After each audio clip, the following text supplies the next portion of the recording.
Indian defence sector से जुड़ी एक और बड़ी खबर सामने आ रही है, जिसमें कि ये बताया जा रहा है कि भारतीय वायुसेना में एक नया ट्रांसपोर्टेशन एयरक्राफ्ट C-295 एयरक्राफ्ट को शामिल किया जा रहा है, जो कि स्पेन का बताया जा रहा है। एक्चुअली भारत के डिफेंस सेक्टर के लिए ये जो डील की गई है उसमें 56 एयरक्राफ्ट भारतीय वायुसेना में शामिल होना है, जिसमें कि लगभग 22,000 करोड़ रुपए का खर्च होना अनुमानित है, जिसमें से कि सभी स्पेन से डायरेक्टली नहीं आने वाले हैं, जिसमें से कि ज़्यादातर भारत में ही बनाया जाएगा। तो इस एयरक्राफ्ट की क्या खासियत है और इस प्रकार के ट्रांसपोर्टेशन एयरक्राफ्ट्स की भारत में क्या आवश्यकता है, एंड ये जो C-295 एयरक्राफ्ट्स की जो फ्लीट भारतीय वायुसेना में शामिल होने वाली है, ये किस एग्जिस्टिंग एयर फ्लीट को रिप्लेस करने वाली है, इसकी क्या सिग्निफिकेंस है और युद्ध के समय में ये किस प्रकार से भारतीय सेना के लिए बहुत ही ज़्यादा महत्वपूर्ण हो सकती है, और इसके कुछ अन्य खासियत के ऊपर भी चर्चा करेंगे।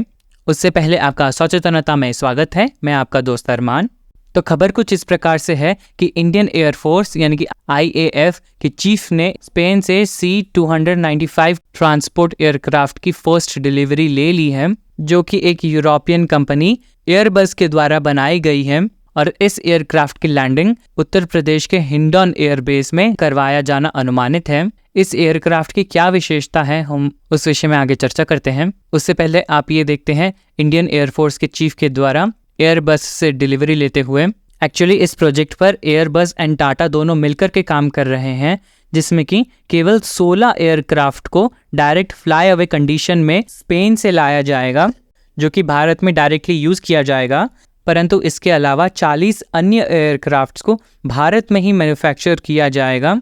In the joint venture announced by Airbus and Tata. और इस जॉइंट वेंचर को वडोदरा गुजरात में बनाया जाना है। और ये एग्रीमेंट, जिसमें कि 56 मिलिट्री ट्रांसपोर्ट एयरक्राफ्ट को प्रोक्योर करना था, इस एग्रीमेंट को 2021 के सितंबर मंथ में इंडियन एयरफोर्स के द्वारा साइन करा गया था, जिस कड़ी में कि लास्ट वीक ऑफ अक्टूबर इन 2022 टाटा और एयरबस दोनों ही मिलकर के जॉइंट वेंचर अनाउंस करते हैं। और इस डील के टोटल कॉस्ट की बात करें so it is 21,935 crore rupees, which is approximately 22,000 crore rupees. इस प्रकार के ट्रांसपोर्टेशन एयरबस इसीलिए ज़्यादा महत्वपूर्ण हो जाते हैं क्योंकि इससे युद्ध के समय में फ्रंट लाइन्स पर वॉर सप्लाईज भेजी जा सकेंगी, एंड ऑल्सो इसमें इंडियन आर्मी के ट्रूप्स भी एक जगह से फ्रंट लाइन ट्रांसपोर्ट किए जा सकेंगे, क्योंकि अगर उन्हें नॉर्मल सिविलियन एयरक्राफ्ट्स में ट्रांसपोर्ट किया जा सकता है तो उनके ऊपर टारगेट करके हमला करे जाने का खतरा हो सकता है। इसी कारण से इस प्रकार के एयरक्राफ्ट्स को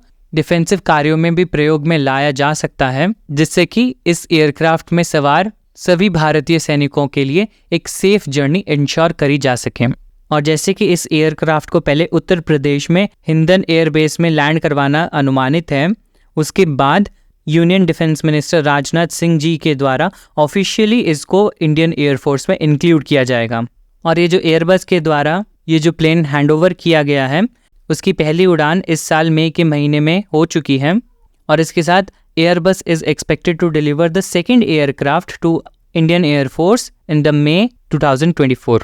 और इन दोनों कंपनीज के जॉइंट वेंचर में रीसेंट डेवलपमेंट्स की अगर बात करें सो इसी साल जुलाई के महीने में एयरबस के द्वारा ये कंफर्म किया गया है कि गुजरात में जो उनका मैन्युफैक्चरिंग प्लांट है it will be fully operational by November 2024, और उनके द्वारा पहला made in India C-295 aircraft को 2026 तक बनाए जाने के विषय में बताया गया है।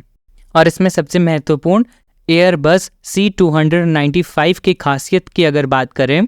तो इस मिलिट्री ट्रांसपोर्ट एयरक्राफ्ट के द्वारा 10 टन कैरिंग कैपेसिटी है with the maximum speed of nearly 500 kilometre per hour. और इस एयरक्राफ्ट में rear door for para dropping of troops and cargoes भी मौजूद हैं। और इस एयरक्राफ्ट में at once 71 troops with 50 para troops, 5 standard pilots and 24 health care units के लिए स्पेस अवेलेबल है। और इसके साथ इसकी सबसे बड़ी खासियत ये है कि ये short take off and landing कर सकता है, as it can also be lifted even from grass, soft or unpaved surface, and it can take off from just a 2,200 feet long airstrip as well. और इसके warfare system की अगर बात करें तो इन सभी 56 एयरक्राफ्ट्स में indigenous radar warning receiver and missile approach warning system लगाया गया है which was developed by Bharat electronics limited, और इसमें काउंटर मेजर डिस्पेंसिंग सिस्टम भी लगाया गया है which was supplied by Bharat dynamics limited. तो ये जो C-295 एयरक्राफ्ट्स की जो फ्लीट भारतीय वायुसेना में शामिल होने वाली है, it is actually to replace the ageing AVRO 748 transportation fleet, जो कि 1961 से भारतीय वायुसेना में कार्यरत है। क्योंकि इस प्रकार के एयरक्राफ्ट्स पुराने हो जाने के कारण उड़ान के लिए असुरक्षित हो सकते हैं, इसके साथ आजकल के डेवलप्ड टेक्नोलॉजी के कंपैरिजन में शायद पिछड़े हुए भी हैं। और अभी तक C-295 एयरक्राफ्ट को चलाने के लिए केवल 6 भारतीय वायुसेना के पायलट्स ट्रेन हुए हैं and a batch of 20 maintenance crew, जिनकी ट्रेनिंग भी स्पेन में हुई है।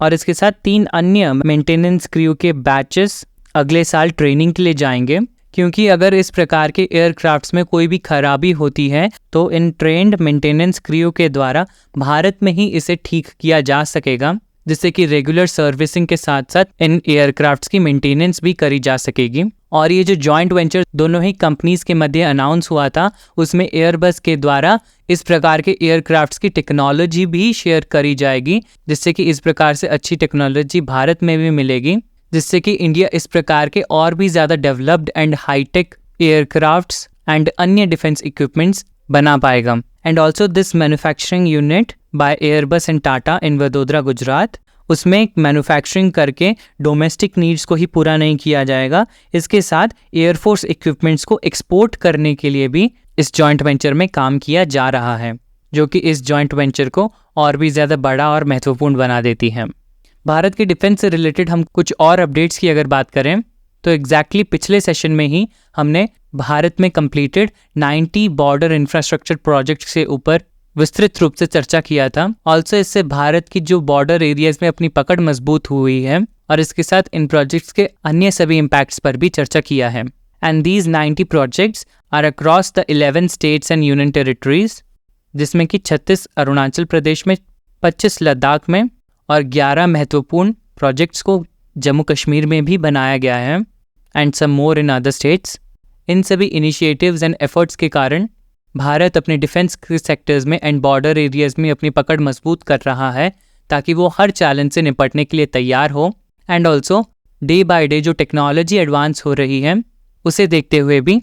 हम डिफेंस सेक्टर में भी बहुत अच्छा परफॉर्म कर रहे हैं। आप इस पूरे विषय में क्या राय रखते हैं, कमेंट सेक्शन में अपनी राय ज़रूर लिखिएगा। इस वीडियो के लिए इतना ही। आपका सचेतनता में आने के लिए धन्यवाद। See you in the next video.